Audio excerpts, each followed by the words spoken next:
March 9, 1945. Mariana Islands, Pacific Ocean. Sunset approaches over American airfields on Guam, Saipan, and Tinian. On runways stretching across captured Japanese territory, ground crews perform final checks on 325 Boeing B-29 Superfortress bombers. Major General Curtis LeMay, commanding the 21st Bomber Command, has ordered the most radical change in bombing tactics of the Pacific War.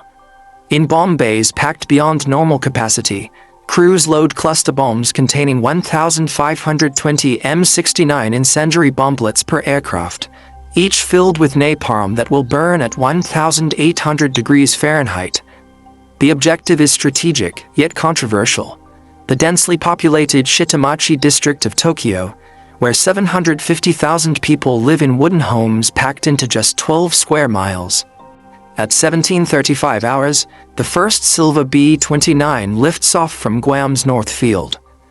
Through the gathering darkness comes the roar of Wright R-3350 engines as bomber after bomber takes to the skies, flying individually rather than in formation, stripped of most defensive guns to carry double their normal incendiary load. Leading the attack are Pathfinder aircraft that will mark the target with a burning X visible from miles away, followed by the main force dropping their loads from just 5,000 to 7,000 feet, a fraction of their designed bombing altitude. What unfolds next will demonstrate the overwhelming power of American incendiary warfare and reveal why Japanese air defenses, despite their determination, could not prevent history's most significant single air raid. The American Boeing B-29 Superfortress had arrived in the Pacific Theater as the most technologically advanced aircraft of World War II. This revolutionary bomber required over 1.4 million engineering man-hours to design and represented an investment of $3 billion, far exceeding the Manhattan Project's $1.9 billion cost. The four-engine heavy bomber incorporated groundbreaking features, pressurized crew compartments, remote-controlled gun turrets, and the most powerful piston engines ever fitted to an aircraft. Manufacturing was distributed across the nation, with Boeing producing bombers at Seattle, Renton, and Wichita, the Glenn L. Martin Company at Omaha, and Bell Aircraft Corporation at Marietta, Georgia. Each B-29 stretched 99 feet in length with a wingspan of 141 feet. Powered by four Wright R-3350 duplex Cyclone engines, producing 2,200 horsepower each. The aircraft could carry up to 20,000 pounds of bombs over a combat radius of 1,600 miles, flying at altitudes up to 31,850 feet, with a maximum speed of 357 miles per hour. By March 1945, American factories had delivered approximately 2,000 B-29s to combat units, with production accelerating toward the eventual wartime total of 3,970 aircraft. This massive manufacturing effort demonstrated American industrial capabilities.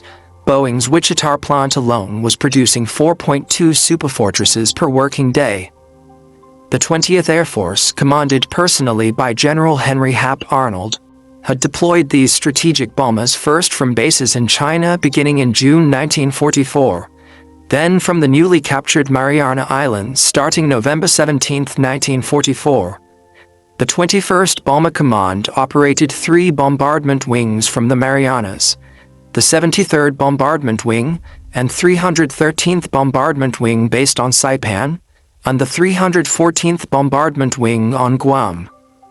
These units could deploy over 300 B-29s for a single mission, each aircraft maintained by specialized ground crews working around the clock. Standing in stark contrast was Japan's air defense system by early 1945. The Imperial Japanese Army and Navy operated separate, uncoordinated command structures with minimal communication between services. Their primary night fighter, the Nakajima J-1N Gecko, Moonlight, had been hastily converted from a reconnaissance aircraft. Armed with twin 20mm Type 99 cannons firing upward at a 30-degree angle and another pair firing downward, the Gecko could theoretically attack bombers from unexpected angles. However, Japan had produced only 479 of these aircraft throughout the war, with many already lost. The Kawasaki Ki-45 Toryuu Dragon Killer served as another night fighter option, equipped with a 37mm cannon in the nose and oblique-firing 20mm cannons. But only 1,701 had been manufactured since 1941. Without radar for night interception, these aircraft relied on searchlights and visual identification, nearly impossible tasks against fast-moving bombers in darkness. Ground-based defenses were equally inadequate. Tokyo possessed fewer than 500 heavy anti-aircraft guns defending the entire metropolitan area. The Type 99 88mm gun provided the main high-altitude defense, while the Type 98 20mm cannon offered close-range protection with an effective ceiling of only 11,500 feet. Most critically, Japan lacked fire control radar for anti-aircraft artillery, depending instead on optical rangefinders and sound locators that became useless in poor weather or at night. The numbers told a challenging story. While America could deploy hundreds of B-29s from the Marianas alone, Japanese forces operated perhaps 200 operational night fighters throughout the home islands by March 1945. Fuel shortages restricted training flights, leaving new pilots with minimal night flying experience. Aviation gasoline had become so scarce that many aircraft were grounded to preserve fuel for defensive operations against the expected American invasion. Major General Curtis LeMay had assumed command of the 21st Bomber Command in January 1945, inheriting a strategic bombing campaign that had failed to achieve decisive results. Previous high-altitude precision bombing raids from 30,000 feet had proven ineffective due to the jet stream, winds exceeding 200 miles per hour, that scattered bombs miles from their intended targets. Engine strain from climbing to altitude with heavy bomb loads caused frequent mechanical failures, with magnesium alloy components overheating beyond safe operating temperatures. Cloud cover obscured targets 70% of the time, forcing bombardiers to rely on primitive radar. After analyzing these operational challenges, LeMay made a revolutionary decision that would transform the air war against Japan. The new tactics were radical yet logical. LeMay ordered all defensive guns removed except for tail positions, allowing each B-29 to carry 7 tons of incendiaries instead of the usual 3.5 tons of high explosives. Flying at 5,000 to 9,000 feet would avoid the jet stream, reduce engine strain, and improve bombing accuracy. Night attacks would minimize exposure to Japanese fighters, which lacked radar and trained night fighter pilots. Individual aircraft would navigate by LORAN radio signals, attacking in a continuous stream over several hours rather than concentrated formations. Weather forecasters predicted ideal conditions for March 9th to 10th. Clear skies with strong surface winds that would spread fires across the target area. The target selection revealed the operation's strategic nature. American planners selected areas where Japanese cottage industries produced aircraft parts, electrical equipment, and precision instruments in small workshops integrated within residential zones. Intelligence officers had consulted maps produced by the Office of Strategic Services, ranking Tokyo's wards by their infrastructure density, utilizing pre-war Japanese urban planning documents. The selected zone in northeastern Tokyo included the Asakusa, Honjo, and Fukagawa wards, working-class neighborhoods with extremely high population density, where extended families lived in wooden structures separated by narrow alleys. The M69 incendiary bomblet represented advanced warfare technology. This hexagonal steel pipe measured 3 inches in diameter and 20 inches long, weighing 6 pounds. Unlike earlier thermite or magnesium designs that burned hotter but could be extinguished, the M69 used napalm, jellied gasoline developed by Standard Oil and Harvard University scientists. Dropped-in E-46 aimable clusters of 38 bomblets that separated at 2,000 feet altitude. Each M69 deployed a cotton streamer to orient its fuse downward. Upon impact, A time delay fuse burned for 3 to 5 seconds before a white phosphorus charge ignited, dispersing flaming napalm up to 100 feet in multiple directions. The delayed action ensured the weapon would be lying on its side when it detonated, maximizing the spread of incendiary material through buildings. Testing at Dugway Proving Ground in Utah had proven the M69's effectiveness against replica Japanese residential structures. The weapon created multiple ignition points across wide areas, with napalm that adhered to surfaces and resisted water-based firefighting efforts. A single B-29 carried 40 cluster bombs containing 1,520 individual bomblets, with 279 bombers ultimately reaching the target from the 325 launched. Operation Meetinghouse would drop approximately 424,000 incendiary bomblets on Tokyo, creating an unprecedented concentration of incendiary devices. American planners calculated this density would create a self-sustaining conflagration where separate fires would merge, generating powerful wind currents that would spread the inferno beyond the initial impact zone. The first B-29 lifted off from Guam just after 5:30 p.m. on March 9th, piloted by the mission commander, Brigadier General Thomas Sarsfield Power, of the 314th Bombardment Wing. Over the next hours, bombers took off at 50-second intervals from 3 island bases. The 14-hour round trip would test both men and machines to their operational limits. Crews flew in lighter flight gear instead of heavy suits, taking advantage of the lower altitude's warmer temperatures.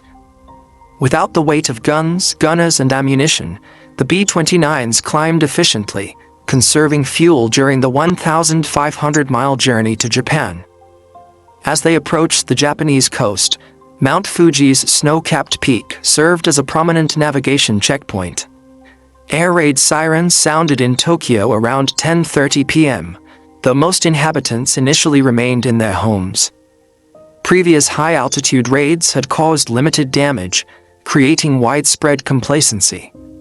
Tokyo's civil defense preparations proved inadequate for what was approaching. The city had only 18 concrete air raid shelters capable of protecting 90,000 people out of 4.3 million residents.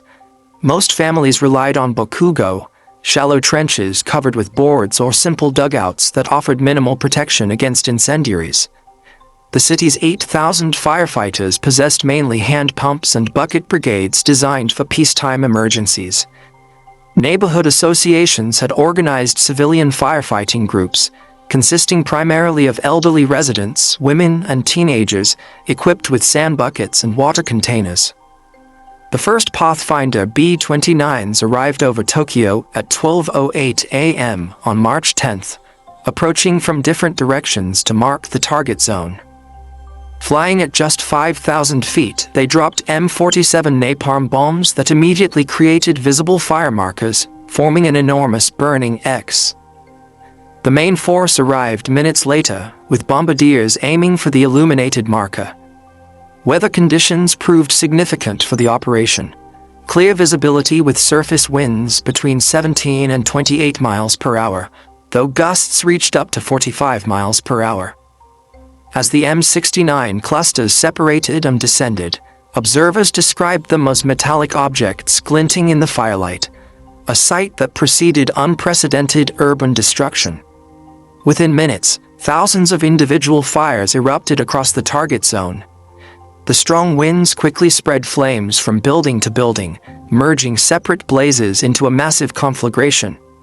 Temperatures at ground level exceeded 1,800 degrees Fahrenheit, sufficient to melt glass and metal infrastructure. The superheated air created powerful updrafts, generating intense wind vortices that lifted debris high into the air. Streets became impassable as asphalt ignited, and wooden buildings collapsed from the extreme heat. The sound of the inferno overwhelmed all other noise, while smoke and heat reduced visibility to mere feet. 24-year-old Yoshiko Hashimoto was at home in Tokyo's Sumida district with her 13-month-old baby when the attack began. Her husband, an army officer, was on guard duty across the city. She would later provide testimony for historical records. The B-29s were dropping numerous firebombs, and it sounded like heavy rain. I was astounded to see the intensity of the air raid. I had never seen one before. As fires spread rapidly, Yoshiko fled with her parents, baby and sisters, through streets filled with evacuating residents. The narrow alleys of Shitamachi became extremely dangerous, as thousands attempted to escape simultaneously. Parents became separated from children in the confusion. Elderly residents who fell were unable to continue. Firefighting brigades abandoned their equipment when temperatures made it impossible to approach the flames. At the Sumida River, Yoshiko witnessed scenes of chaos. Burning debris was falling around us, and the wind was intensifying. Burning materials, signboards, wooden doors, and household items were airborne. Warehouses on both riverbanks were engulfed in flames. Her father pushed her and the baby into the water, an action that saved their lives, but her mother perished along with Yoshiko's father and sister Etsuko. Across the burning district, similar tragedies occurred repeatedly. Those who entered canals faced extreme water temperatures. Others were overwhelmed in the rush as thousands tried to reach water simultaneously. The conflagration's winds were powerful enough to move people significant distances, while some were found far from their original locations. Police stations, hospitals, and designated evacuation centers became surrounded by flames. At Kikukawa Elementary School, a designated shelter, investigators later found only metal objects and remains among the ashes where hundreds had sought safety. Buddhist temples that had existed for centuries were destroyed, along with those who had sought shelter there. The extreme conditions created by the inferno meant that even those in shelters faced severe challenges from heat and smoke. The superheated air caused severe respiratory damage to those exposed even briefly. Following the raid, casualty estimates varied significantly among different authorities. The United States Strategic Bombing Survey calculated 87,793 fatalities and 40,918 injuries. The Tokyo Metropolitan Police Department reported 83,793 deaths and 40,918 wounded. The Tokyo Fire Department estimated 97,000 killed and 125,000 wounded. Historical consensus indicates that over 100,000 people died, exceeding the immediate casualties from either atomic bombing. The attack destroyed 267,171 buildings across 15.8 square miles, eliminating 25% of Tokyo's structures.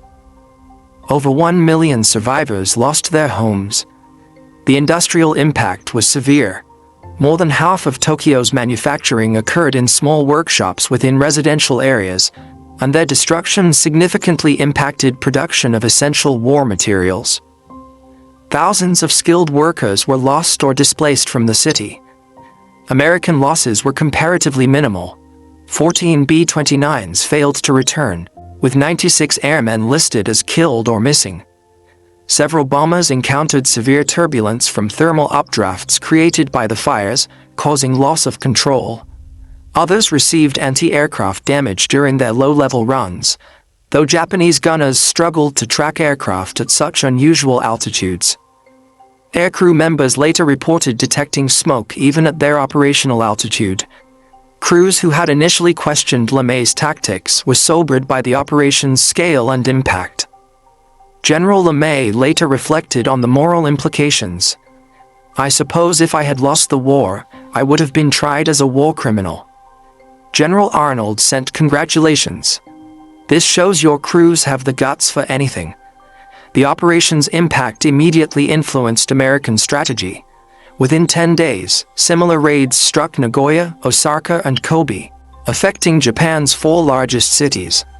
The campaign then paused only because the 21st Bomber Command had exhausted its incendiary bomb supply. Production immediately increased, with American factories prioritizing M69 manufacturing. The contrast between American and Japanese capabilities had reached its maximum disparity. While the United States could replace lost B-29s within weeks, Japan could not rebuild its destroyed urban areas or replace lost workers. American industrial production exceeded Japan's by a factor of 10, while technical advantages made each American weapon significantly more effective. The B-29 program's $3 billion cost exceeded Japan's entire 1945 military budget. While America produced 50,000 tons of incendiary bombs monthly by mid-1945, Japan struggled to maintain basic ammunition supplies. The methodical nature of American operations reflected a scientific approach to warfare. The Chemical Warfare Service had constructed detailed replicas of Japanese neighborhoods at Dugway Proving Ground using pre-war architectural plans. Standard Oil Development Company created napalm through extensive chemical research. Harvard and the University of Chicago contributed analytical studies on fire propagation patterns. This integration of scientific research with military operations contrasted with Japanese military doctrine that emphasized traditional values over material considerations, an approach that proved inadequate against modern warfare methods. Japan's inability to develop effective countermeasures demonstrated strategic limitations. Despite the February 25 preliminary raid that destroyed 28,000 buildings, authorities made minimal improvements to fire defenses.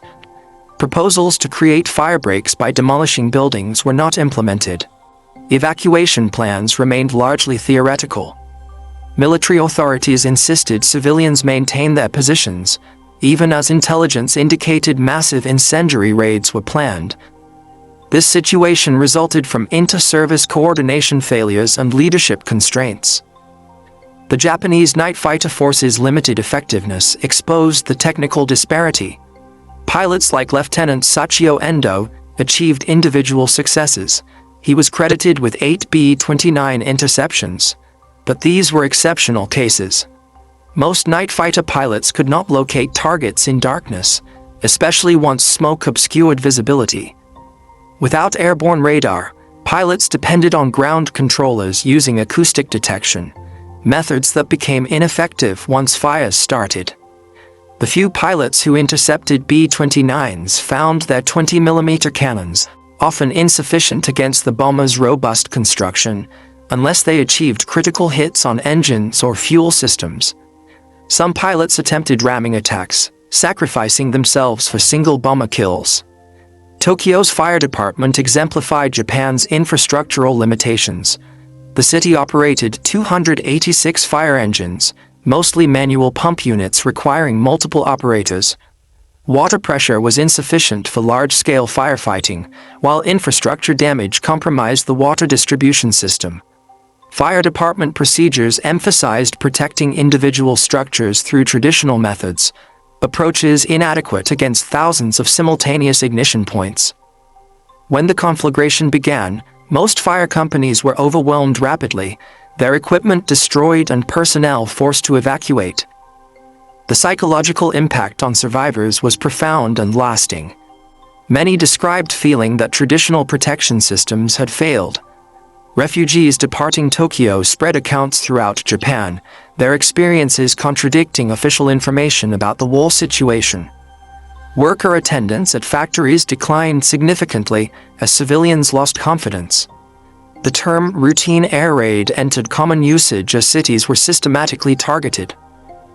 By August 1945, 66 Japanese cities had experienced major incendiary attacks, with much of urban Japan severely damaged before the atomic bombings occurred. The operation's success influenced American planning for Operation Downfall, the planned invasion of Japan. Military planners calculated that continued incendiary raids would eliminate remaining industrial capacity by October. LeMay believed that strategic bombing alone might compel surrender without requiring invasion. Joint Chiefs of Staff estimates indicated that conventional bombing had already caused approximately 900,000 civilian casualties and would cause millions more if the conflict continued. These assessments influenced President Truman's decision regarding atomic weapons, viewing them not as alternatives to conventional bombing, but as potentially decisive psychological weapons. The human dimension transcended national boundaries. American air crews carried psychological burdens for years, processing their role in the operation despite wartime context. Richard Bale of the 9th Bombardment Group could observe the fires clearly from his aircraft, an image that remained with him. Japanese survivors lived with lasting physical and emotional effects. Families on both sides experienced irreplaceable losses that affected multiple generations. The raid created numerous orphans and widows, overwhelming social support systems and contributing to post-war challenges. Recovery efforts revealed the comprehensive nature of the destruction. Medical facilities in the target area were eliminated, along with educational institutions, religious buildings, and administrative centers. The morning of March 10th revealed a transformed landscape where eastern Tokyo had existed. Only concrete and brick structures remained standing across miles of ash-covered ground. Survivors searched through unrecognizable areas for landmarks that no longer existed. Recovery teams required heavy equipment to clear areas. Many victims could not be identified. Mass funeral services continued for weeks. Waterways remained blocked with debris for extended periods. The industrial impact exceeded initial projections. Tokyo's eastern districts contained thousands of small workshops where families produced specialized components, precision instruments, electrical components, mechanical fittings. Their elimination disrupted supply chains supporting major factories. The loss of experienced craftsmen, machinists, and technical specialists who required years of training proved irreplaceable.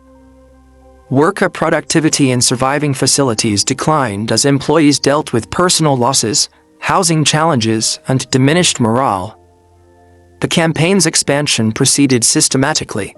After replenishing incendiary supplies, operations resumed in May with refined techniques achieving greater efficiency. By July, B-29s were distributing warning leaflets before raids, informing civilians which cities were targeted next. Psychological operations demonstrating complete air superiority. These missions became routine operations, with some encountering minimal opposition.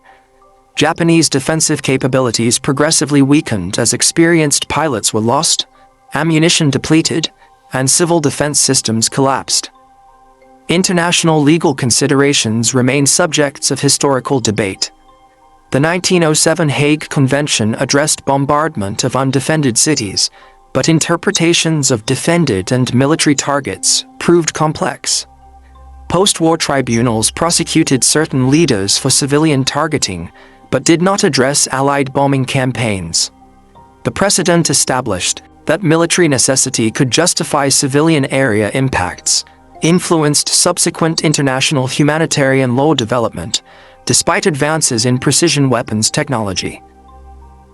Weather conditions' role in amplifying the operation's effects demonstrated American utilization of environmental factors. The March 9th to 10th raid was deliberately scheduled for predicted strong winds following a dry period. Meteorologists analyzed Japanese weather patterns extensively, identifying optimal conditions for fire spread. The varying wind speeds that night, between 17 and 45 miles per hour depending on location, exceeded some predictions. This integration of meteorological science with military planning exemplified American operational approaches. Individual B-29 crews experienced the mission differently than planners anticipated. Many were affected by observing the scale of destruction below. Aircrew members reported that smoke and atmospheric disturbance were detectable at operational altitudes. Pilots managed aircraft through severe turbulence created by thermal conditions. Some crew members later requested different assignments, struggling to reconcile their participation with personal values. Others focused on the strategic objective of ending the conflict quickly. Japanese military response revealed command and control limitations. Anti-aircraft units engaged continuously but achieved limited success in darkness and smoke. Fighter squadrons launched 90 sorties but accomplished scattered interceptions. Fire department leadership received insufficient warning about the raid's scale. Military authorities prioritized protecting government and military facilities, while civilian areas burned. Communications failed as infrastructure was destroyed, and messengers could not traverse affected areas. Post-war memorialization reflects evolving historical perspectives. Unlike Hiroshima and Nagasaki, which gained international recognition, Tokyo's firebombing remained less widely known outside Japan. Survivors advocated for decades to have their experiences documented. Katsumoto Saotomi, himself a survivor, established the center of the Tokyo raids and war damage, preserving testimonies that might otherwise have been lost. The challenge of commemorating civilian losses while acknowledging historical context created complex memorial narratives. Contemporary military strategists study Operation Meetinghouse for insights about air power capabilities and limitations. The raid demonstrated that urban destruction alone doesn't guarantee immediate surrender. Japan continued resistance for 5 more months. It proved that technical advantages can overcome geographic challenges, but showed that distinguishing between military and civilian targets becomes extremely difficult in modern warfare.